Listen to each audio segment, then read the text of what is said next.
வார்த்தை உருவம் எடுக்கும். வார்த்தை உருவம் எடுக்குமா அப்படின்னா அது ஒரு மேஜிக் வேர்ல்டு. நான் உங்களை அந்த மேஜிக் வேர்ல்டுக்கு இன்னைக்கு கூட்டிகிட்டு போகிறேன். ஆதியாகமம் 2ஆம் அதிகாரம் 15ஆம் வசனம் சொல்லுது, பூமியை பண்படுத்தவும் பாதுகாக்கவும் வைத்தார் அப்படின்ட்டு. பூமியை பண்படுத்தவும் பாதுகாக்குமா? எல்லாம் கொஞ்சம் யோசிச்சு பாருங்களேன். ஆதாம் ஏவாளை ஆண்டவர் அழகாக படைச்சு அவங்கள ஏதேன் தோட்டத்தில் வச்சு இந்த ஏதேன் தோட்டத்தை பண்படுத்துங்க, பாதுகாத்துக்குங்க அப்படின்னு கொடுக்குறாங்க. இப்போ பண்படுத்தணும்னா பாதுகாக்கணும்னா என்ன அர்த்தம்? ஒரு தோட்டத்தை பண்படுத்தணும், பாதுகாக்கணும்னா என்னென்ன காரியங்கள் செய்வாங்க யோசிச்சு பாருங்க. என்ன பண்ணணும்? நீர் பாய்ச்சணும், அதுக்கு தேவையான காரியங்கள் உரம் போடணும், அதுக்கு என்னென்ன செய்யணுமோ அதை செய்யணும், தண்ணி கரெக்டாக அதுக்கு போகுதா, அளவுக்கு போகுதா அப்படின்றதெல்லாம் பார்க்கணும். இப்படி பல காரியங்கள் இருக்குது. இப்போ யோசிச்சு பாருங்கள், தண்ணி ஒரு செடிக்கு இப்போ பாய்ச்சணும். எப்படி பாய்ச்சிருப்பாரு? எப்படி தண்ணி அந்த செடிக்கு போயிருக்கோம்? ஒருவேளை தண்ணி மொந்து கொண்டு ஊட்டியிருப்பாங்களா? எவ்வளோ ஊற்ற முடியும்? நிறைய ஊற்ற முடியாது. அப்போ என்ன பண்ணியிருப்பாங்க? இல்லை மண்வெட்டி வச்சு நல்லா தோண்டி அதுக்கு வாய்க்கெல்லாம் நிறைஞ்சு போயிருப்பாங்களா? மண்வெட்டி அந்த காலத்தில் இருந்துச்சா? இப்படி யோசித்து பார்த்தா எதுவுமே பாசிபிள் இல்லை. ஆனால் ஆண்டவர் எப்படி ஒவ்வொரு டே ஒவ்வொன்று படைச்சாங்களே. எப்படி படைச்சாங்க? அவங்க வார்த்தையினால் படைச்சாங்க. நம்மளையும் அவங்கள போலவே படைச்சாங்க. அப்போது ஈசப்பாக்கு இந்த வார்த்தையின் வல்லமை நம்மளுக்குள்ளேயும் இருந்துச்சு. ஆதாம் ஏவாளுக்கு அந்த வார்த்தையின் வல்லமை, வார்த்தை உருவம் எடுக்கிற வல்லமை ஆண்டவர் கொடுத்துருந்தாரு. இப்போது ஏதேன் தோட்டத்தில் ஒரு செடி பட்டு போகிற மாதிரி இருக்குது, அதுக்கு தண்ணி பாய்ச்சணும்னா ஆதாம் என்ன சொல்லிப்பா? தண்ணியே இந்த மரத்துக்கு பாஞ்சு போ அப்படின்னு சொல்லியிருப்பாரு. அந்த மரத்துக்கு தண்ணி அழகாக பாஞ்சு போயிருக்கோம். செடி நீ பட்டு போகாத, நீ துளிர் விட்டு எலும்பு அப்படின்னு அதிகாரத்தோடு சொல்லியிருப்பாரு.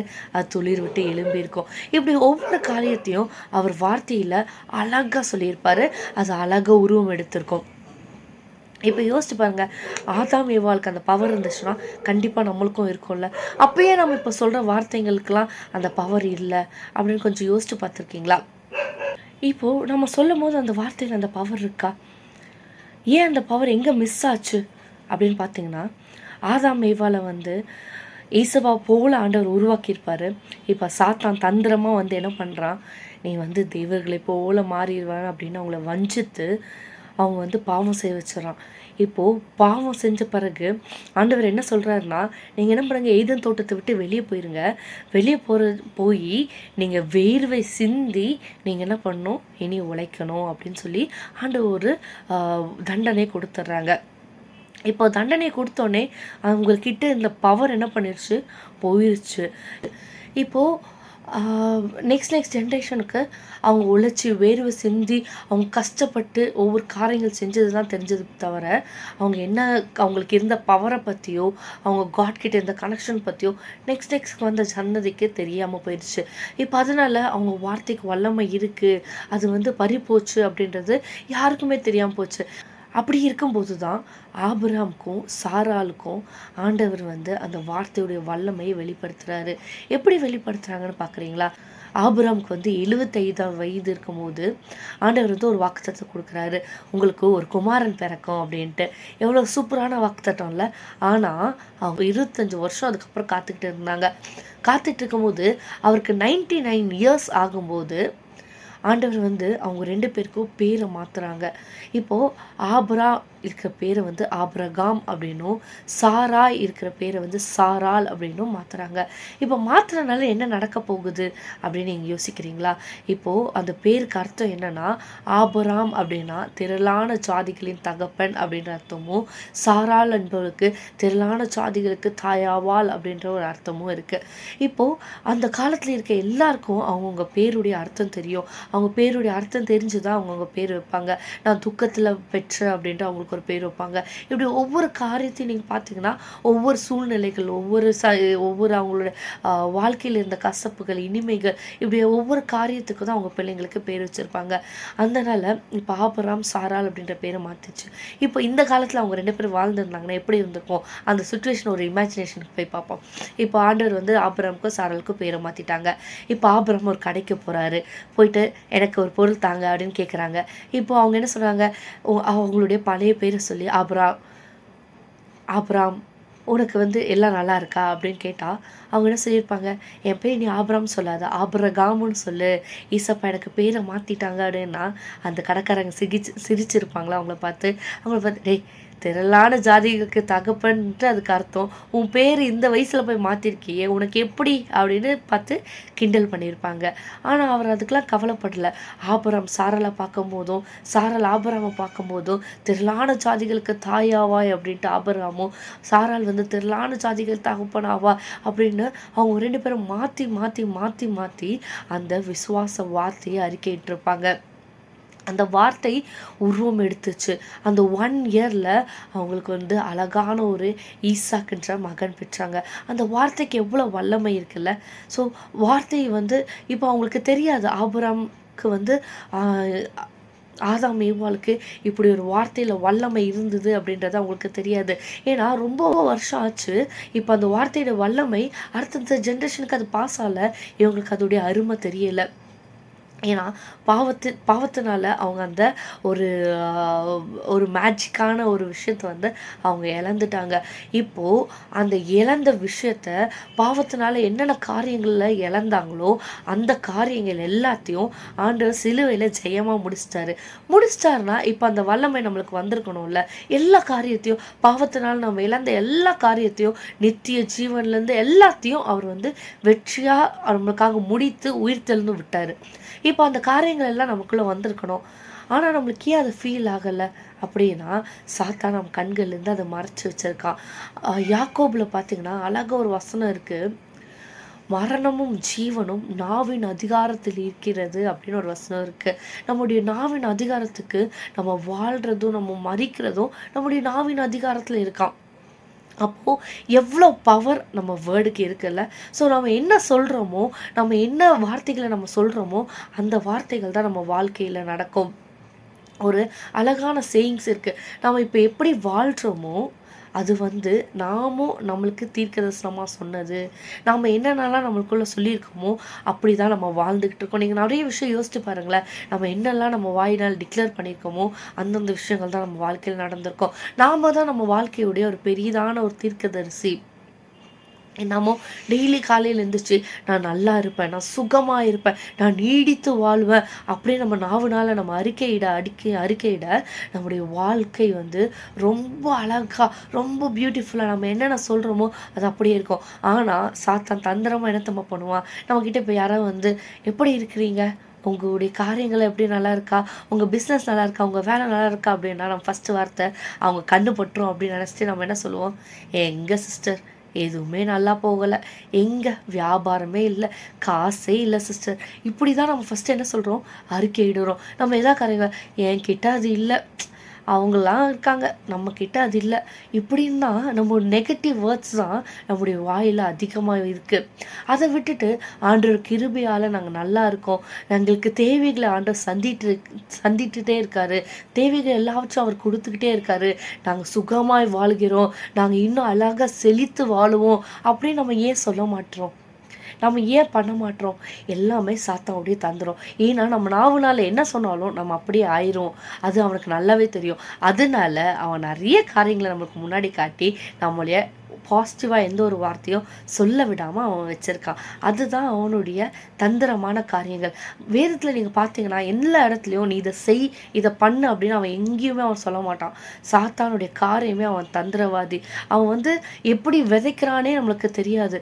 நம்மளை வந்து ஒரு டவுட்ஃபுல்லாகவும் நம்மளை வந்து ஒரு காரியங்களை செய்ய விடாமோ, நம்ம சிந்தனைகளை இப்படி நடந்துருமோ அப்படி நடந்துருமோ அப்படின்ற காரியங்களை நம்மளுக்குள்ளே கொண்டு வந்து தான் அவன் விதைகளை விதைக்கிறான்.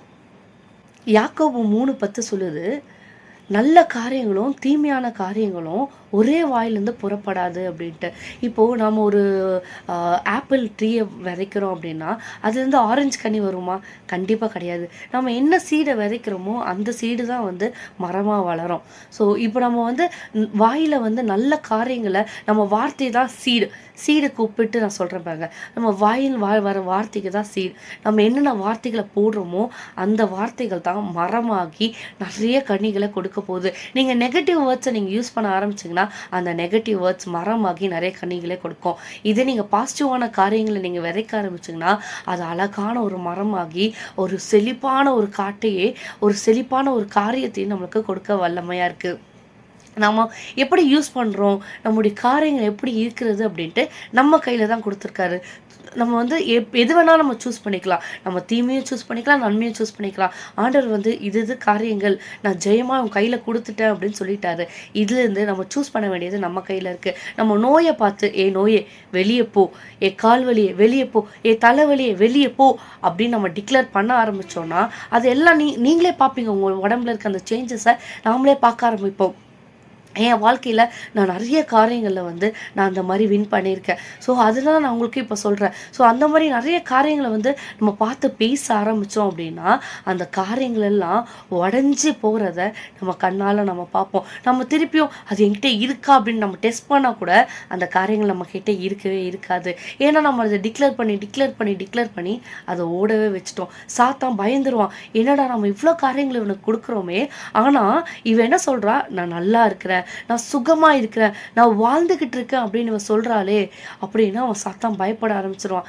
நீங்க இப்ப சொல்லலாம், என்ன நாங்கள் வந்து நல்லா இல்லாத போது நாங்கள் எப்படி நல்லா இருக்குன்னு சொல்ல முடியும், அப்போ அது பொய்யாயிராதா அப்படின்னா பைபிள் ஒரு அழகா ஒரு வசனம் இருக்கு, பலவீனன் தன்னை பலவான் என்று சொல்வானாக அப்படின்னு வசனம் இருக்கு. அப்போ பைபிள் பொய் சொல்லுதா அப்படின்னா கிடையவே கிடையாது. ஏன்னா நம்ம வந்து நம்ம கண்ணுக்கு முன்னாடி இருக்கிற உலகத்தை பார்த்து பேசல, அதாவது ஆவிக்குரிய உலகம், அதாவது இன்விசிபிளாக நம்மளுக்கு நம்முடைய ப்ரேயரில் ஆன்சர் பண்ணுற இடம் இருக்குல்ல, அந்த ஆவிக்குரிய உலகத்தை பார்த்து அந்த வான மண்டலத்தை பார்த்து நம்ம டிக்ளேர் பண்ணுறோம், நான் சுகமாக இருப்பேன், நான் செழித்து இருப்பேன், நான் நோய் இல்லாமல் இருப்பேன், நான் வந்து நன்றாக இருப்பேன் அப்படின்னு நம்ம சொல்ல அந்த ஆவிக்குரிய மண்டலத்தில் இருக்கிற எல்லா ஆசீர்வாதங்களும் எல்லா டோர்ஸும் க்ளோஸ் ஆகிருக்க எல்லா டோர்ஸும் ஓப்பன் ஆகி ஒவ்வொரு பிளெஸ்ஸிங்ஸாக அட இவன் வந்து நம்ம இப்படி இருக்கும் போதே இவன் இப்படி இருக்கேன் டிக்ளேர் பண்ணுறாளே, அப்போ அந்த ஆசீர்வாதங்கள்லாம் இவளுக்கு வரணும் அப்படின்ட்டு ஒவ்வொரு டோராக ஓப்பன் ஆகி நம்மளுக்கு வந்து சேரும். நம்ம இங்கே இருக்கிறவங்கள பார்த்து நம்ம எந்த ஒரு வார்த்தையும் பேசலை, நம்ம பேசுகிற வார்த்தையெல்லாம் எங்கே பார்த்து பேசுகிறோம், ஆவிக்குரிய மண்டலத்தை பார்த்து பேசுகிறோம். அது நம்ம பொய் சொல்கிறது இல்லை, நம்ம டிக்ளேர் பண்ணுறோம், நம்ம விசுவாச அறிக்கை இடுகிறோம். இல்லாதவைகளை இருக்கிற போல் அழைக்கிற தேவனை பார்த்து நம்ம சொல்றோம், ஆண்டவரே நான் சுகமா இருக்கிறேன் அப்படின்னு சொல்லும் போது அவர் என்ன பண்ணுவார், சுகத்தை நம்மளுக்கு கட்டளை இடுவார். நான் செழிப்பா இருப்பேன் அப்படின்னு சொல்லும் போது செழிப்பை நம்மளுக்கு கட்டளை இடுவார். நான் கடன் இல்லாம இருப்பேன் அப்படின்னு சொல்லும் போது அவர் எல்லா காரியத்தையும் அடைக்க அவர்னால கூடும். எல்லா காரியமும் அவர்னால முடியாதுன்னு ஒரு காரியமே இல்லை. நம்ம தப்பு பண்ணி நம்மளுக்கு வந்தாலும் அது எல்லாவற்றையும் மன்னித்து நம்மளுக்கு ஜெயமாய் கொடுக்க அவர்னால கூடும். அவர்கிட்ட எல்லாவற்றையும் ஒப்படைச்சிட்டு நம்ம என்ன பண்ணணும், நம்ம விசுவாச அறிக்கை நம்மளுக்கு கொடுத்துருக்க வாயினால நம்ம நல்ல வார்த்தைகளை பேசணும். நல்ல வார்த்தை வந்து வேதத்தில் சொல்றது அது வந்து தீய காரியங்களையும் நன்மையாக மாற்றிடும் அப்படின்னு வேதவசனம் சொல்றது. அது தேனிலும் இனிமையானது அப்படின்னு சொல்லிட்டு ஒருத்தனுடைய காயத்தை ஆற்றக்கூடியது அப்படின்னு வேதம் சொல்லுது. நல்ல வார்த்தைகளை நம்ம பேசும்போது இவ்வளோ நல்ல காரியங்கள் நடக்குதுன்னா நாம் எதுக்கு தேவையில்லாமல் நெகட்டிவ் வேர்ட்ஸ் யூஸ் பண்ணல, நம்மளை பார்த்து எதுவும் அணுகாது. ஏன்னா நம்ம என்ன யோசிப்போம்னா, நம்ம நல்லா இருக்கோம்னு சொல்லிட்டா அவங்க கண்ணு பட்டுரும், நம்ம நல்லா இருக்கோம்னு சொல்லிட்டா இது மாறிடும், இப்படி ஆயிரும் அப்படின்னு யோசிப்போம். ஆனால் வேதம் சொல்லுது, உன் பக்கத்தில் 1000 பேர் விழுந்தாலும் உன் வலது புறத்தில் 10,000 பேர் விழுந்தாலும் அது உன்னை அணுகாதுன்னு வேதவசனம் சொல்லுது. அப்புறம் எதுக்கு நம்ம கவலைப்படணும், நம்ம எதுக்கு நெகட்டிவ் வேர்ட்ஸ் யூஸ் பண்ணி அவங்க இப்படி நினச்சிருவாங்களோ அப்படி நினச்சிருவாங்களோன்ட்டு நம்ம ஏன் நெகட்டிவ் வேர்ட்ஸ் யூஸ் பண்ணோம். நம்ம எல்லா காரியங்களையும் வந்து நம்ம பாசிட்டிவாக சொல்லுவோம். நம்ம ஆவிக்குரிய மண்டலத்திலிருந்து எல்லா ஆசீர்வாதங்களையும் நம்ம பெற்றுக்கொள்வோம். நம்ம வார்த்தை உருவம் எடுக்கும் அப்படின்றத மட்டும் மனசில் வச்சுக்கோங்க. இன்னிலேருந்து உங்களுடைய காரியங்களை பார்த்து பேசுங்க. I am blessed, I will be happy. என் கூட சேர்ந்து சொல்லுங்க, I am blessed, I will be happy, I will be more strong, I will be more blessed, I am healthier, I am wealthy அப்படின்னு ஒவ்வொரு காரியத்தையும் பார்த்து பேசுங்க. நீங்கள் பேச பேச பேச பேச ஒவ்வொரு காரியத்தையும் உங்களால் கட்ட முடியும், ஒவ்வொன்றையும் ஜெயமாக எடுக்க முடியும். நீங்கள் உங்கள் வாழ்க்கையில் ஒவ்வொரு காரியத்தையும் மாறுகிறத நீங்கள் பார்ப்பீங்க.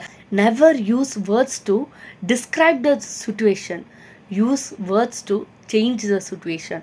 நம்ம ஒரு சுச்சுவேஷனை வந்து இது இப்படி இருக்குது அப்படி இருக்குன்ட்டு சொல்கிறதுக்கு யூஸ் பண்ணாமல் அந்த சுச்சுவேஷனை சேஞ்ச் பண்ணுறதுக்காக நம்ம வார்த்தைகளை யூஸ் பண்ணுவோம். அதை பார்த்து பேசுவோம்.